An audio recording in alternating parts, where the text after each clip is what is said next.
एक बार मृत्यु के देवता ने अपने एक दूत को धरती पर भेजा। एक स्त्री मर गई थी, उसकी आत्मा को लाना था। देवदूत आया, लेकिन वो वहां की स्थिति को देखकर दुविधा में पड़ गया। उसने देखा कि 3 छोटी छोटी बच्चियां उस स्त्री की लाश के पास पड़ी हुई है। एक अभी भी उस मृत्यु स्त्री के स्तन से लगी हुई है, दूसरी बिलख बिलख कर रो रही है और तीसरी रोते रोते सो गई है। उसके आंसू उसकी आंखों के पास ही सूख गए हैं। इन 3 छोटी जुड़वा बच्चियों की मां मर चुकी है परिवार में, और कोई है नहीं पिता, पहले ही मर चुका है। इनका क्या होगा? कौन इन्हें संभालेगा? यह सोचकर देवदूत को बहुत दुख हुआ।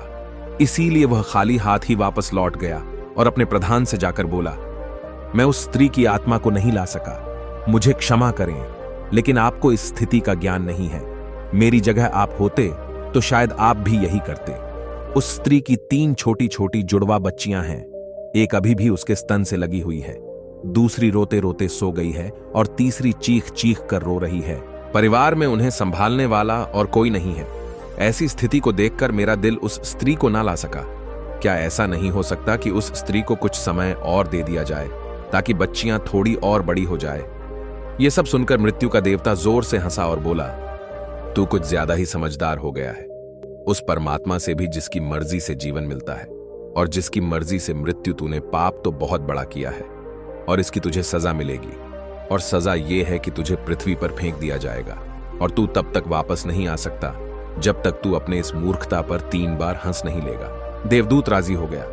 इस सजा को भोगने के लिए उसे पूरा भरोसा था कि सही तो मैं ही हूं, फिर हंसने का मौका ही क्यों आएगा। देवदूत को जमीन पर फेंक दिया गया। ठंड का मौसम था। वह एक सड़क के किनारे नग्न अवस्था में पड़ा हुआ था। उसी समय एक चमार वहां से गुजरा। वह कुछ पैसों की व्यवस्था करके ठंड के मौसम में अपने बच्चों के लिए गर्म कपड़े और कंबल लेने बाजार जा रहा था। रास्ते में उसने एक नग्न व्यक्ति को ठंड में ठिठुरते देखा तो उसे उस व्यक्ति पर दया आ गई। उसने अपने बच्चों के लिए गर्म कपड़े और कंबल लेने के बजाय उस देवदूत के लिए कपड़े और कंबल खरीद लिए। उस नंगे व्यक्ति ने कहा, मेरा कोई घर परिवार नहीं है और ना ही रहने की व्यवस्था है। इस भयानक ठंड में मैं क्या करूंगा? चमार ने कहा, तू चिंता मत कर, तू मेरे साथ मेरे घर में रहना, लेकिन ध्यान रखना, मैं अपने बच्चों और पत्नी के कपड़ों के लिए जो पैसे लाया था उससे मैंने तेरे लिए कंबल और कपड़े खरीद लिए हैं और अब तुझे घर भी ले जा रहा हूं। इसीलिए मेरी पत्नी गुस्सा जरूर होगी और शायद भला बुरा भी कहेगी, लेकिन तू परेशान मत होना, कुछ दिनों में सब कुछ ठीक हो जाएगा। उस देवदूत को लेकर चमार घर पहुंचा। अब न तो चमार को पता था कि जिसे वो ले जा रहा है वो देवदूत है, और ना ही पत्नी को पता था कि जो आया है वो देवदूत है, जिसके आते ही घर में खुशियों की बाढ़ आ जाएगी। जैसे ही चमार देवदूत को लेकर घर पहुंचा और पत्नी को सारी घटना बताई, पत्नी तो गुस्से से आग बबूला हो गई। वह चमार पर बरस पड़ी, बहुत भला बुरा कहा। उसने बहुत चीखी चिल्लाई। उस दिन देवदूत पहली बार हंसा। चमार ने पूछा, क्या बात है, हंसते क्यों हो? देवदूत ने कहा, जब मैं 3 बार हंस लूंगा तो हंसने का कारण भी बता दूंगा। देवदूत पहली बार हंसा क्योंकि उसे लगा कि चमार की पत्नी ये नहीं देख पा रही कि घर में देवदूत आया है, जिसके आते ही घर में हजारों खुशियों के द्वार खुल जाएंगे। लेकिन उसकी भी गलती ना थी। व्यक्ति देख ही कितनी दूर तक सकता है। वह तो बस इतना ही देख पा रही थी कि बच्चों के कपड़े और कंबल चले गए। जो खो गया उसे तो वो देख पा रही थी, लेकिन जो मिला है उसे वो ना देख सकी, तो देवदूत हंसा उसे लगी। अपनी मूर्खता की ये पत्नी भी नहीं देख पा रही कि क्या घट रहा है। अब क्योंकि वो देवदूत था, इसीलिए सिर्फ 10 ही दिनों में उसने चमार का सारा काम सीख लिया। वह जूते बनाने लगा और सिर्फ कुछ ही महीनों में उसके जूते इतने बीके कि चमार अमीर हो गया। साल भर में तो सारे देश में यह बात फैल गई कि उस जैसे जूते कहीं और बन ही नहीं सकते। राजाओं और सम्राट लोगों के जूते अब उसके यहां बनने लगे थे।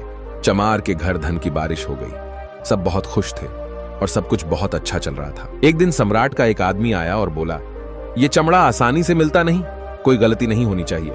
सम्राट के लिए जूते बनाने हैं और ठीक इस तरह के बनाने हैं। ध्यान रखना, जूते ही बनाने हैं, चप्पल नहीं। उस राज्य में ऐसी प्रथा थी कि जब कोई व्यक्ति मर जाता था तो उसे चमड़े के चप्पल पहनाकर चिता पर लेटाया जाता था। चमार ने भी देवदूत से कहा कि चप्पल मत बना देना, जूते ही बनाना। सम्राट का स्पष्ट आदेश है और ध्यान रखना, चमड़ा सिर्फ इतना ही है, कोई गलती मत करना वरना बड़ी मुसीबत में फंस सकते हैं। सम्राट का काम है, इतना कहने के बाद भी देवदूत ने उस चमड़े से चप्पल ही बनाई।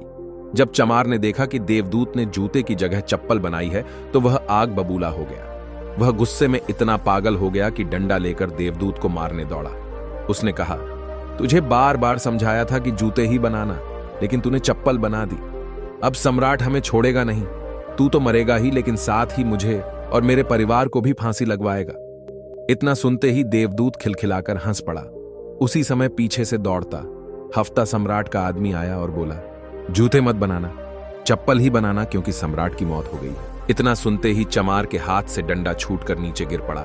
उसने देवदूत के पैर पकड़ लिए और कहा, मुझे माफ कर दो, मैंने तुझे मारा, मुझसे बहुत बड़ी भूल हो गई। देवदूत ने कहा, कोई बात नहीं, मैं अपनी सजा भुगत रहा हूं। चमार ने कहा, कौन सी सजा और तुम हंस क्यों रहे हो? देवदूत ने कहा, जब 3 बार हंस लूंगा तो सब कुछ बता दूंगा। भविष्य अज्ञात है और सिवाय उस परमात्मा की किसी को नहीं पता कि आगे क्या होगा, और इंसान तो वैसे भी अपने अतीत के अनुभवों के अनुसार निर्णय लेता है। सम्राट जिंदा था तो जूते चाहिए थे और मर गया तो चप्पल। देवदूत दोबारा हंसा, यह सोचकर कि भविष्य हमें पता नहीं और हम आकांक्षाएं करते रहते हैं, अनुमान लगाते हैं, जो कि पूरी तरह व्यर्थ है। हम इच्छा करते हैं कि यह घटेगा, लेकिन वो कभी नहीं घटता, क्योंकि कुछ और ही घटना तय है। हमारी नीति बिना हमसे पूछे चलती है, लेकिन हम बेवजह हल्ला मचाते रहते हैं। चाहिए चप्पल, लेकिन जूते बनवाते हैं। मरने का समय नजदीक आ रहा है, लेकिन हम जिंदगी का आयोजन करते हैं। तो देवदूत को लगा कि मुझे क्या पता कि उन लड़कियों का भविष्य क्या होगा। मैं बेवजह ही बीच में पड़ा। यही सब सोचकर अपनी मूर्खता पर आज देवदूत खिलखिलाकर हंसा था। इसी प्रकार कुछ बरसों बाद एक तीसरी घटना घटी। देवदूत चमार की दुकान पर बैठा जूते बना रहा था। तभी वहां 3 जवान लड़कियां एक बूढ़ी औरत के साथ आई।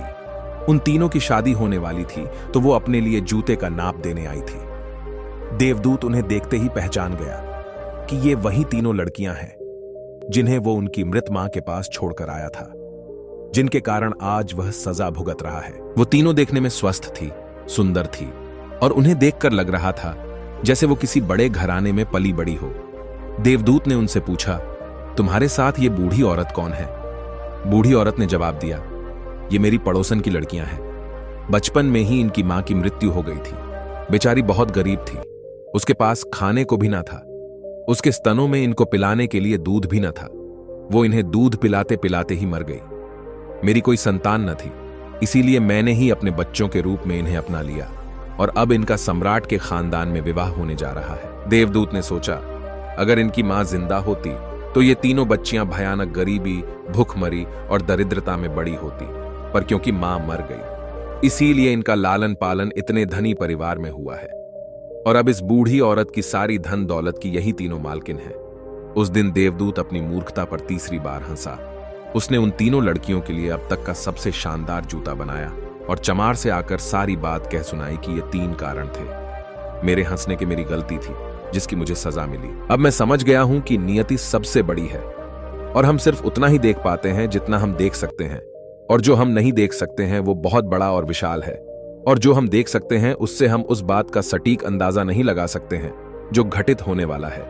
मैं अपनी मूर्खता पर 3 बार हंस चुका हूं। मेरा दंड पूरा हुआ, इसलिए अब मैं चलता हूं। और देवदूत वहां से चला गया। दोस्तों, इस कहानी से सीखने वाली बात यह है कि आज घटी घटनाओं को देखकर हम इस बात का अनुमान नहीं लगा सकते कि यह घटना हमारे लिए अच्छी है या बुरी। इसका उत्तर तो भविष्य में ही छुपा हुआ है। इसलिए हर घटना पर अच्छी या बुरी प्रतिक्रिया देना व्यर्थ है। हमें बस जो हो रहा है उसका साक्षी बनने का प्रयास करना चाहिए।